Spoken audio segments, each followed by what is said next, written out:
بہت خوشی ہوئی ہے آج اسلامک یونیورسٹی کے اس سمپوزیم میں آ کر کے، اور یہ دیکھ کر کے اتنی زیادہ خواتین اسٹوڈنٹس جو ہیں وہ یہاں پر ہیں، ٹیچرز ہیں جو پارٹیسپیٹ کر رہے ہیں پاکستان کی اس اہم ترین جو شعبہ جات ہیں ان میں، اور ان کی جو خدمات ہیں وہ ہمارے سامنے ہیں۔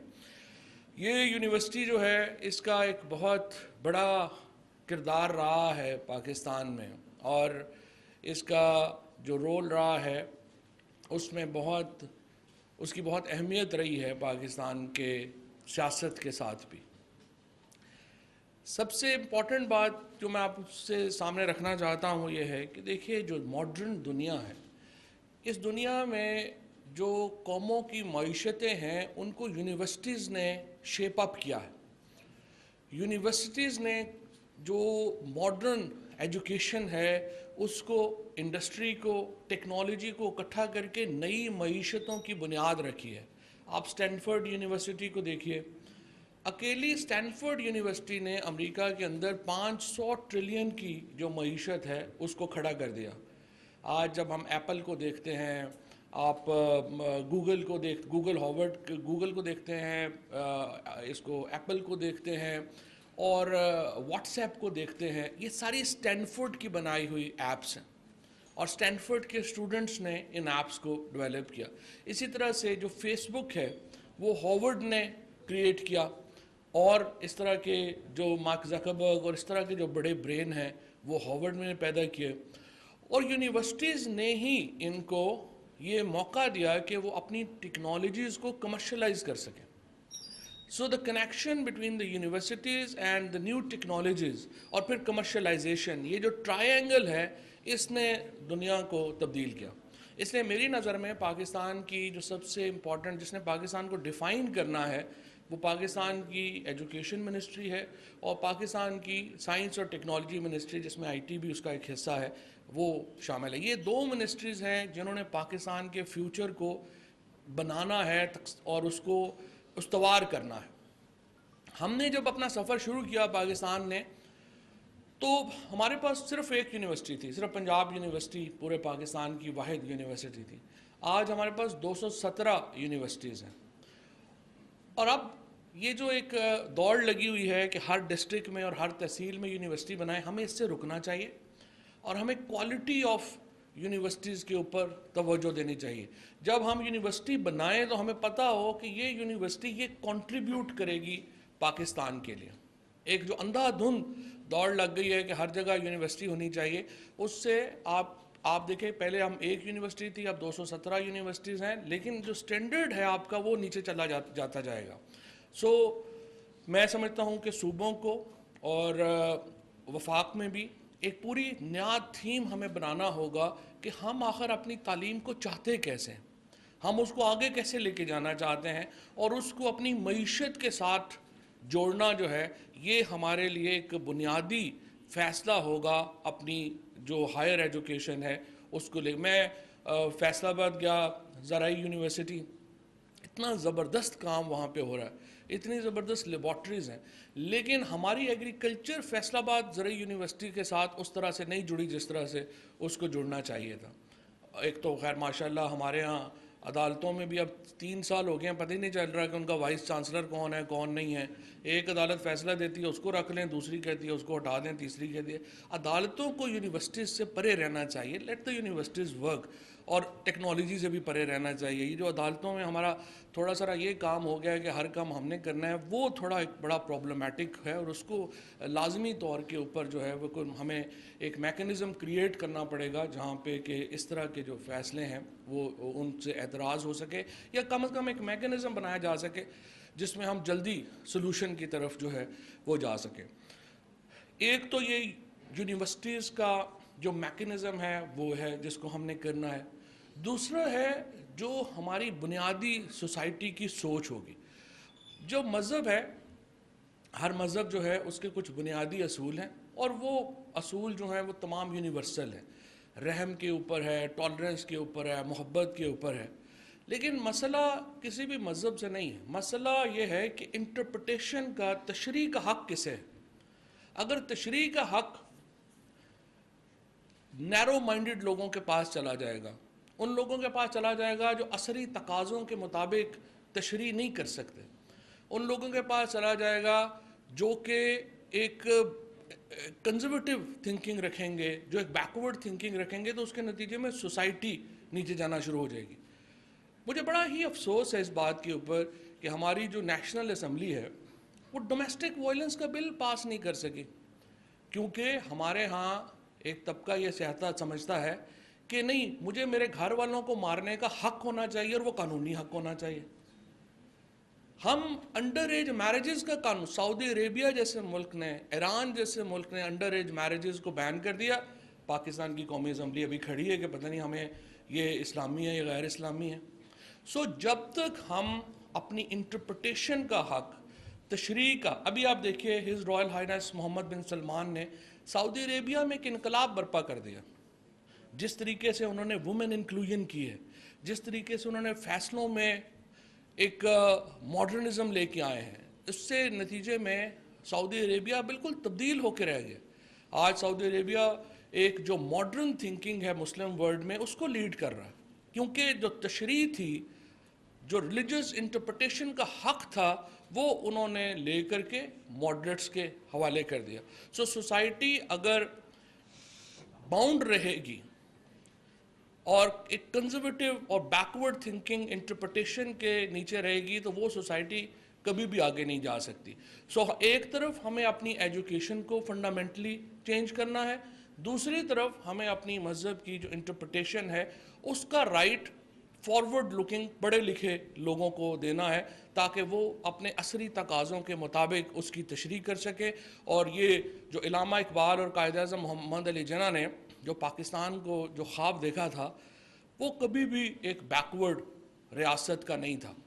قائد اعظم اور محمد علی جناح دونوں اپنے ادوار کے باغی تھے، ریبل تھے، ان کی جو سوچ تھی اس سے ان کے عصری باقی لوگ تو اتفاق ہی نہیں کرتے تھے۔ قائد اعظم کے اوپر تو کافر اعظم کا فتویٰ لگا، علامہ اقبال کے اوپر شکوہ لکھنے کے اوپر جو ہے وہ کفر کا فتویٰ لگا۔ یہ تو باغی تھے اپنے ادوار کے، جس طریقے سے انہوں نے اسلام کو انٹرپریٹ کیا، جس طریقے سے انہوں نے ایک نئی مسلم ریاست کی جو بنیاد رکھی، اس کے جو خد و خال قائد اعظم محمد علی جناح نے ہمارے سامنے رکھے، اور اس سے پہلے ڈاکٹر صاحب علامہ محمد اقبال نے جو ان کی جو ان کا ایک بہت ہی کلاسک کام ہے ماڈرن مسلم تھاٹ کے اوپر، جو انہوں نے کتاب لکھی ہے۔ آئی ہوپ کہ آپ میں سے جو چونکہ بہت لوگ ہیں، انہوں نے وہ کتاب، ان کی جو علامہ اقبال کی جو کتاب ہے وہ رینائنسنس، مسلم رینائنسنس کے اوپر جو ان کا ایک بہت ہی کلاسک کام ہے، وہ پڑھا بھی ہوگا۔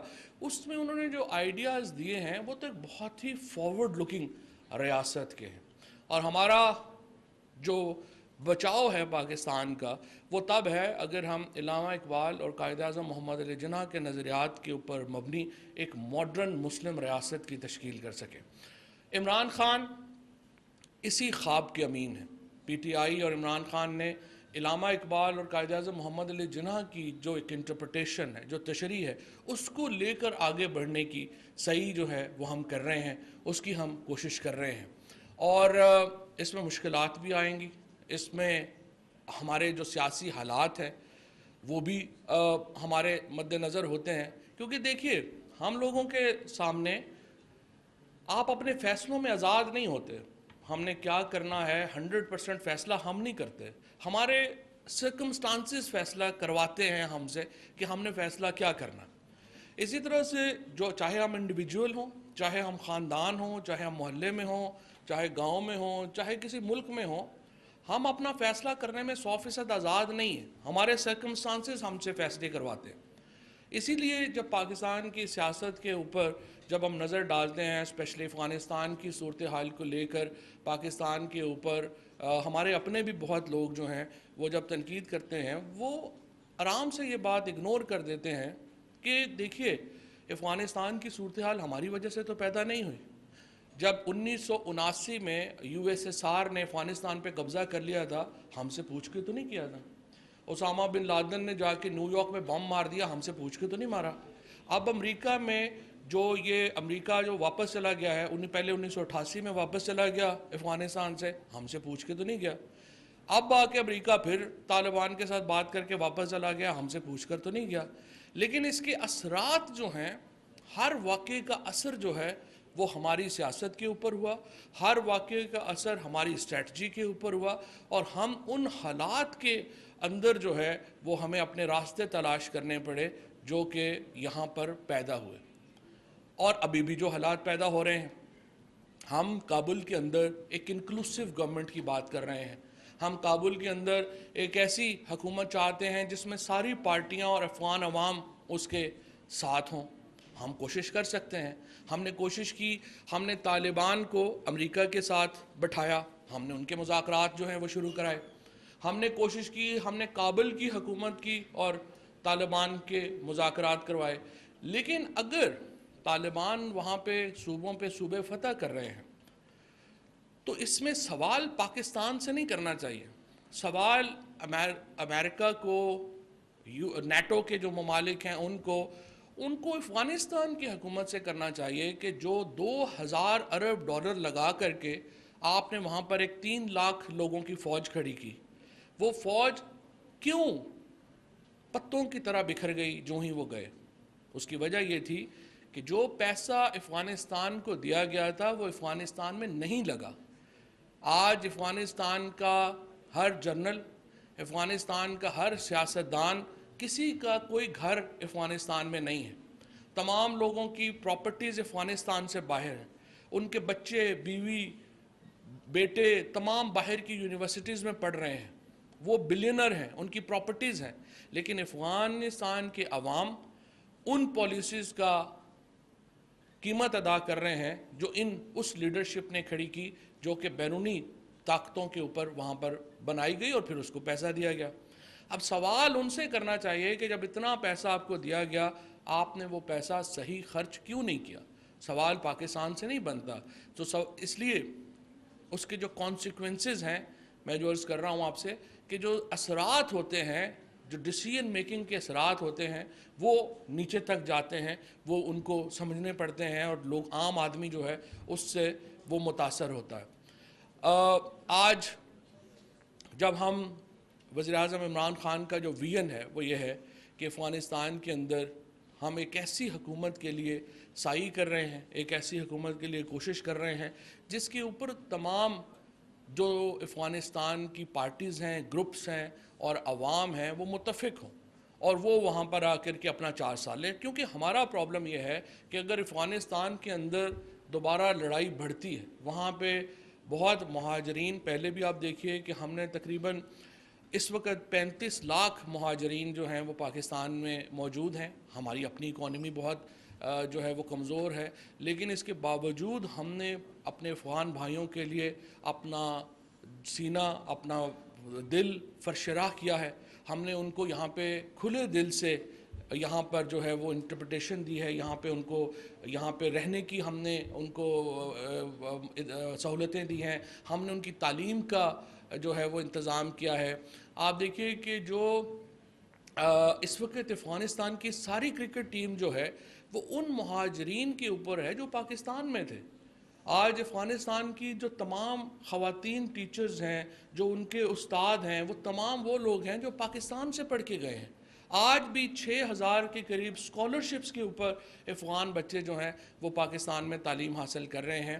تو یہ وہ تمام اقدامات ہیں جو پاکستان نے کیے ہیں، اور ابھی بھی ہم سمجھتے ہیں کہ دنیا کو بھی اس میں اپنا رول ادا کرنا چاہیے. صرف ہمارے پر یہ چیزیں جو ہیں وہ چھوڑنا صحیح نہیں ہوگا. اتنا بڑا بوجھ ہم نے پہلے بھی اٹھایا ہے. اس وقت ہماری معیشت جو ہے وہ پہلے ہی چیلنجز ہیں، بڑی مشکل سے ہم نے اس کو اپنے پاؤں پہ اوپر کھڑا کیا. تو یہ نہ ہو کہ دوبارہ ہمیں یہ سارا معاملہ جو ہے وہ سہنا پڑ جائے.